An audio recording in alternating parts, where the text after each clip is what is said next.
सती माता जिनकी परीक्षा लेने जा रही थी वो पीछे हैं, वो आगे आगे जा रही हैं। गोस्वामी जी महाराज ने लिखा, राम जी सरकार थोड़ा आगे गए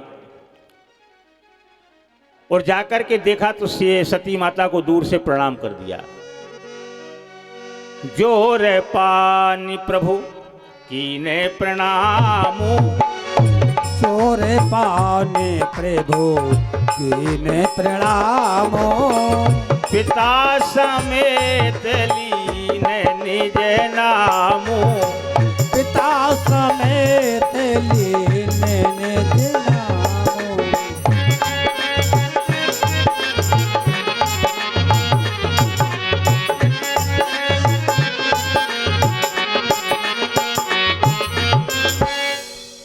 श्री राम जी सरकार ने जाकर के सती माता को प्रणाम किया।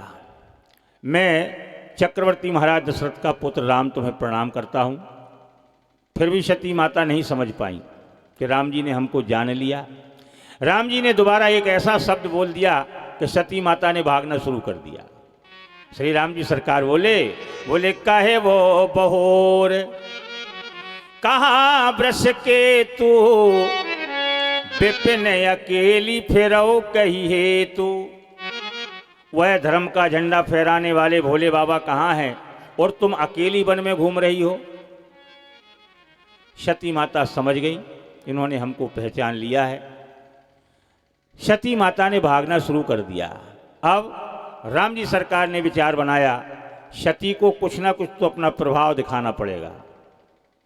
सती माता पूरा पश्चिम उत्तर दक्षिण ऊपर नीचे जहां भी देखें वहां पर श्री राम जी, सीता जी और लक्ष्मण जी को जाते हुए देख रही हैं।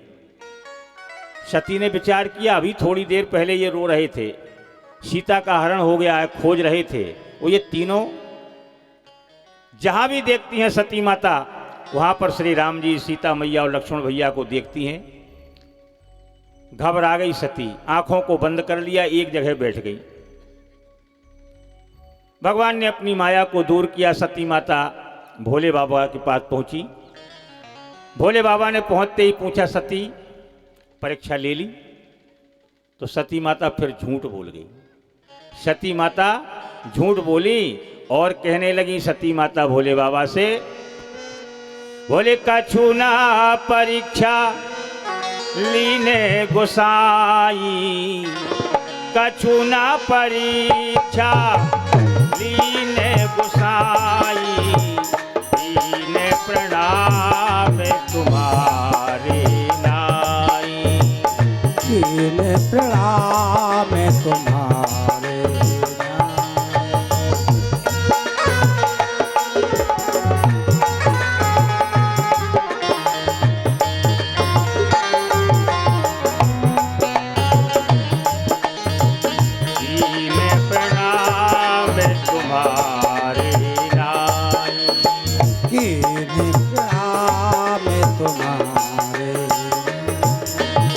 सती माता झूठ बोल गई।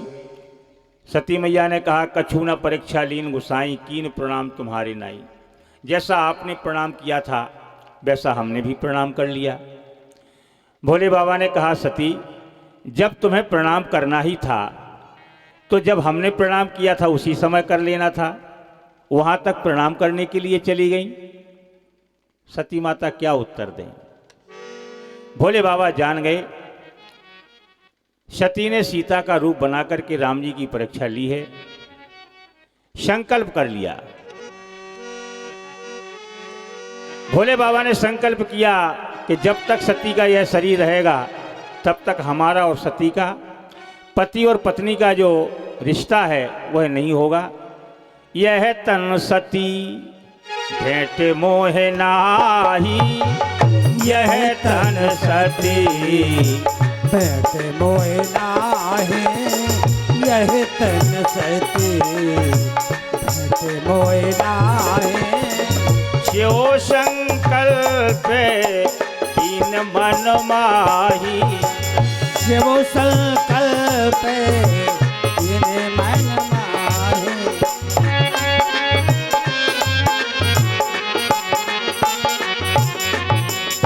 भोले बाबा संकल्प कर लिए हैं मन में, यह तन सती भेंट मोह नाही।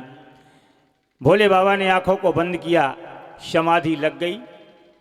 और 1-2 दिन के लिए नहीं, भोले बाबा की समाधि 87,000 वर्ष तक भोले बाबा समाधि लगाए बैठे हैं। सती माता के हृदय में बड़ी चिंता है।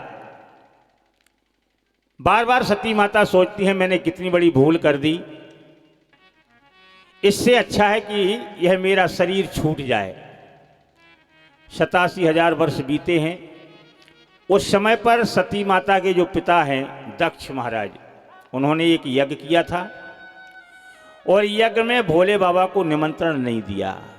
और आप लोग भी अपने जीवन में एक बात नोट कर लो, कभी भी कोई भी आयोजन आप करवाएं धार्मिक, चाहे वह राम कथा हो, घनश्याम कथा हो, ये भी एक यज्ञ है। यह ज्ञान यज्ञ चल रहा है आपके यहाँ। तो जब कोई यज्ञ किया जाए, कोई आयोजन किया जाए, कोशिश यह की जाए कि अपने द्वारा किसी का अपमान ना हो।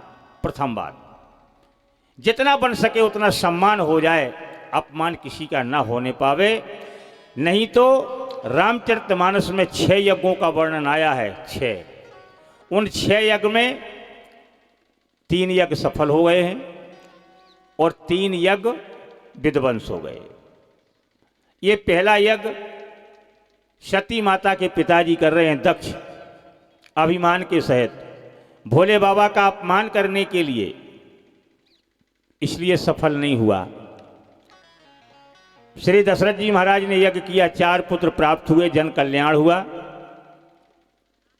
यज्ञ सफल हो गया।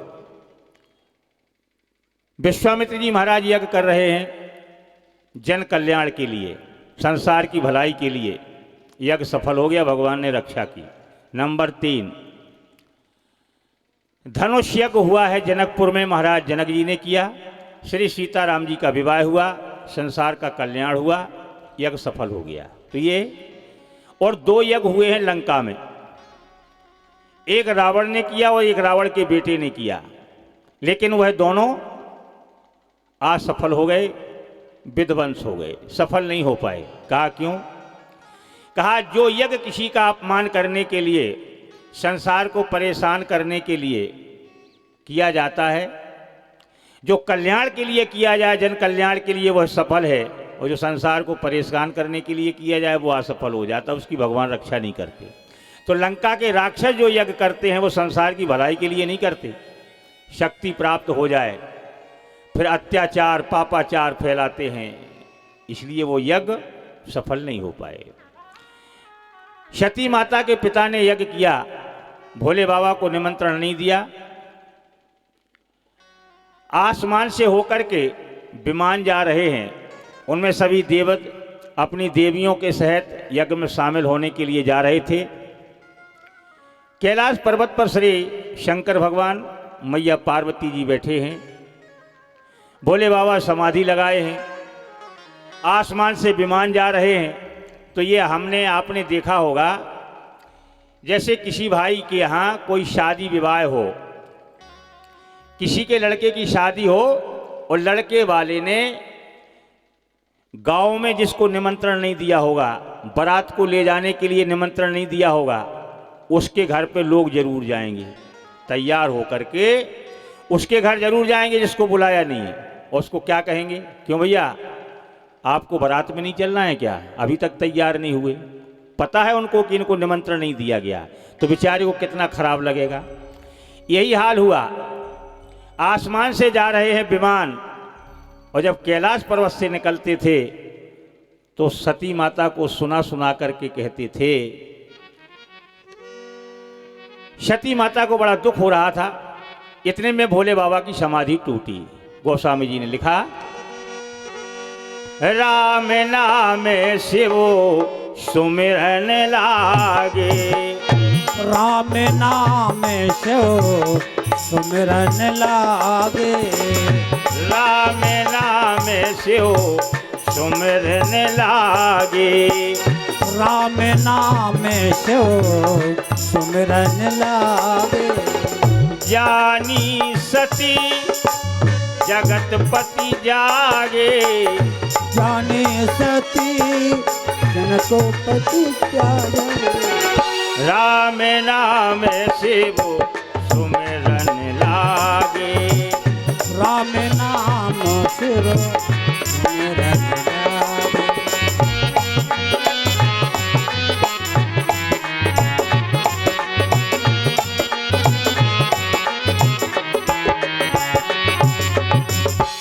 भोले बाबा जी ने श्री राम जी के नाम का मुँह से जैसे निकला राम राम उच्चारण किया, माता सती पहुंच गई। सती माता ने जाकर के भोले बाबा को प्रणाम किया। जाय शंभु पद बंदन कीना, और भोले बाबा ने अपने सामने आसन बिछाया, इस पर बैठो सती। जो वाम भाग में बैठती थी वो स्थान नहीं दिया गया। सती माता जान गई भगवान ने हमारा त्याग कर दिया है। भोले बाबा से प्रार्थना की, कहा प्रभु अगर आपकी आज्ञा हो तो हमारे पिताजी के यहाँ यज्ञ हो रहा है, हम यज्ञ में जाएं। भोले बाबा ने कहा सती, जहाँ पर कोई बुलाए ना सम्मान के सहित वहाँ नहीं जाना चाहिए। लेकिन आप लोग ये मत सोचो ये कथा हो रही है, राम कथा है, भगवान की कथा है, तो कभी कोई भी यज्ञ हो रहा है, चाहे राम कथा हो रही हो या भागवत कथा हो रही हो, उसमें बुलावा के लिए मत बैठिएगा कि हमको बुलावा नहीं दिया गया, हमको कारट नहीं दिया गया, किसी ने हमसे नहीं कहा है कि कथा सुनने के लिए आओ, तो हम काहे के लिए जावें। ऐसा नहीं सोचना चाहिए।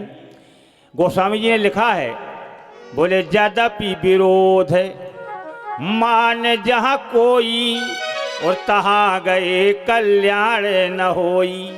जहाँ पर कोई विरोध मानता हो उस जगह अगर जाएंगे तो वहाँ पर अच्छा नहीं होता है, तहाँ गए कल्याण न होई। लेकिन जहाँ पर भगवान की कथा हो रही है वहाँ तो बगैर निमंत्रण के जाना चाहिए, यज्ञ में जाना चाहिए, भगवान का दर्शन करें, भगवान की कथा सुने। आखिर सती माता ने जब बार बार कहा, भोले बाबा ने कहा ठीक है सती, अगर तुम्हें जाना है तो जाओ, लेकिन यह ध्यान रखो कि आप जा तो रही हैं, वहां पर तुम्हारा सम्मान नहीं होगा।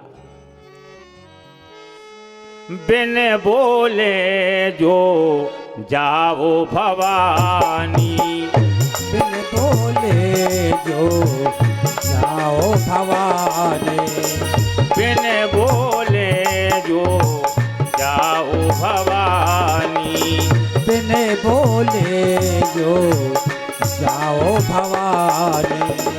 रहाई नसील स्नेह न कानी।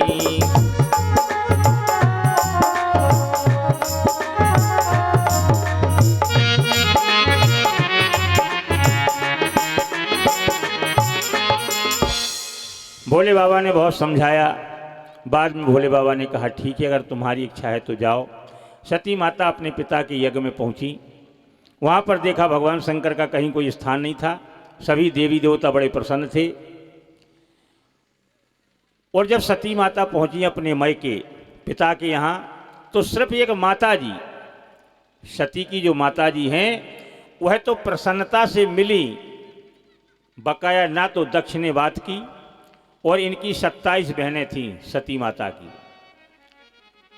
किसी ने भी सती माता से अच्छी तरह से बात नहीं की, बल्कि मजाक करने लगी। जो बहनें इनकी थीं उनको पता था कि हमारे पिताजी ने भोले बाबा को नहीं बुलाया, तो मजाक करते हुए उनकी बहनों ने पूछ दिया जीजा जी नहीं आए हैं। सती को और ज़्यादा खराब लगा, देखा बहुत बड़ा अपमान हो रहा है हमारे पति का। लौट करके आई यज्ञशाला पर जहाँ पर दक्ष महाराज यज्ञ कर रहे थे। यज्ञशाला में आकर के आसन लगाया और आसन लगा करके एक प्रार्थना की। पहले श्री राम जी से प्रार्थना करते हुए सती माता ने कहा, प्रभु हमने बहुत बड़ी गलती की है, हमने आपकी परीक्षा ली, भोले बाबा के सामने हमने झूठ बोला है, लेकिन हमारी एक प्रार्थना है। उस समय सती माता ने कहा, शती मरत हरिशन बर मांगा, शती मरत हरिशन बर मांगा, जन्म जन्म शिव पद पद अनुरागा।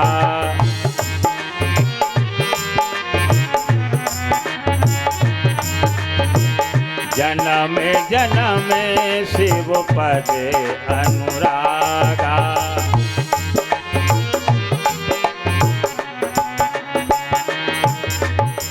मरते समय सती ने श्री राम जी से वरदान मांगा, प्रभु जहाँ भी हमारा जन्म हो वहाँ पर हमारे पति भोले बाबा ही बने। ऐसा कहकर के योग के द्वारा अपने शरीर से प्राणों का विसर्जन कर दिया। हाहाकार मच गया। भोले बाबा ने सती के पीछे अपने 2 गण लगाए थे रक्षा करने के लिए। उन्होंने जब देखा, भोले बाबा को जाकर के बताया, भोले बाबा को आया क्रोध। भोले बाबा ने अपने सर से एक लट उखाड़ी, बालों की जटाओं की एक लट उखाड़ी, उसको क्रोध में गुस्से में जमीन पर पटक दिया। उसके 2 भाग हो गए। एक से हुआ वीरभद्र नाम का एक गण, और उसी लट के एक टुकड़े से हुई भद्रकाली माता। हजारों देवियां भद्रकाली माता के साथ में हैं और वीरभद्र के साथ हजारों गण, बड़े बड़े विकराल शरीर वाले हाहाकार मचा रहे थे। भोले बाबा से कहा, प्रभु आज्ञा दीजिए। भोले बाबा ने कहा, जाओ दक्ष का यज्ञ विध्वंस कर दो। अब ये विचार करो कि जो अपमान की दृष्टि से जो यज्ञ किया जाता है उसमें भला नहीं होता। आए शिवगणों ने आकर के यज्ञ में बड़ा उपद्रव किया, ऋषि मुनियों को मारा जो यज्ञ कर रहे थे।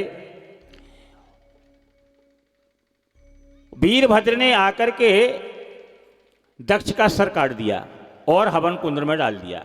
यज्ञ विध्वंस हुआ, हाहाकार मच गया। बाद में भोले बाबा आए। भोले बाबा से जब प्रार्थना की गई तो भोले बाबा ने एक बकरे का सर मंगा करके दक्ष के सर पे लगाया।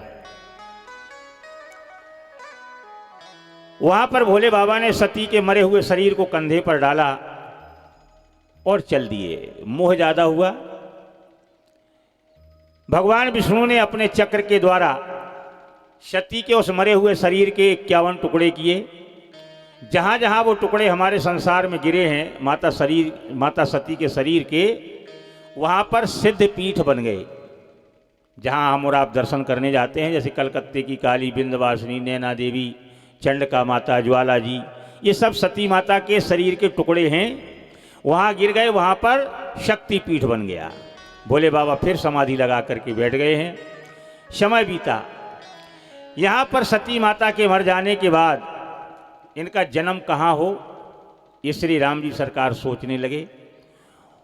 दक्ष प्रजापति के यहाँ से तो पहले जन्म हुआ सती माता का, अब दोबारा इनका जन्म कहाँ हो रहा है, ये श्री राम जी ने विचार किया। तेहि कारण में गिर ग्रह जाई,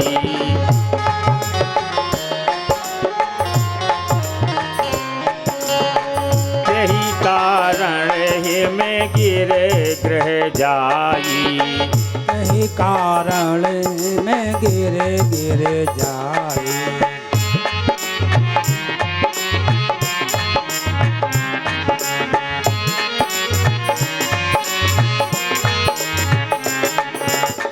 तेहि कारण में गिर ग्रह जाई, तेहि कारण में गिर ग्रह जाए।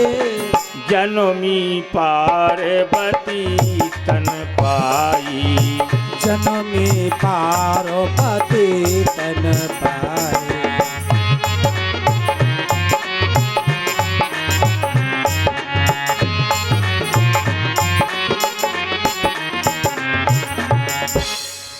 श्री राम जी ने विचार किया, सती माता 87,000 वर्ष तक भगवान शंकर ने त्याग दिया था, उस त्याग की अग्नि में जलती रहीं, तो जिसके हृदय में ज़्यादा ताप बढ़ जाता है, अग्नि बढ़ जाती है, तो उसे शीतलता की जरूरत होती है। श्री राम जी ने विचार करके सती माता का जन्म करवा दिया राजा हिमांचल के यहाँ। तेहि कारण हिम गिर ग्रह जाई, जन्मी पार्वती तन पाई। वहां पर इनका नाम पार्वती हुआ।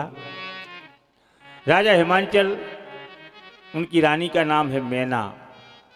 राजा हिमांचल और मैना के यहाँ पार्वती जी का जन्म हो गया। पार्वती जी कौन है? आदि शक्ति महामाता। तो हमारे भाई बंधु, माता बहनों से हमारा एक निवेदन है कि आपके यहाँ भी पार्वती का जन्म हो सकता है, लेकिन उसके लिए हमारी माताओं को बनना पड़ेगा मैना, और हमारे जो भाई बंधु ये बन जाए हिमांचल, तो इनके यहाँ आज भी आदि शक्ति महामाता पार्वती का अवतार आज हो सकता है, लेकिन हिमांचल और मैना बनना पड़ेगा। अच्छा, मैना माने क्या होता है? मैना कैसे बनेंगे? कुछ माताएं सोच रही होंगी, महाराज वो तो महाराज हिमांचल थे, महारानी मैना थी, वो अलग बात है, हम लोग कैसे बन पाएंगे? तो ध्यान करना, मैना माने आखिर वह है मैं ना, जहाँ पर अभिमान नहीं है। मैं माने अभिमान, जिसके हृदय में मैं नहीं है, अभिमान नहीं है, वही मैना है। और जो हिमांचल है राजा,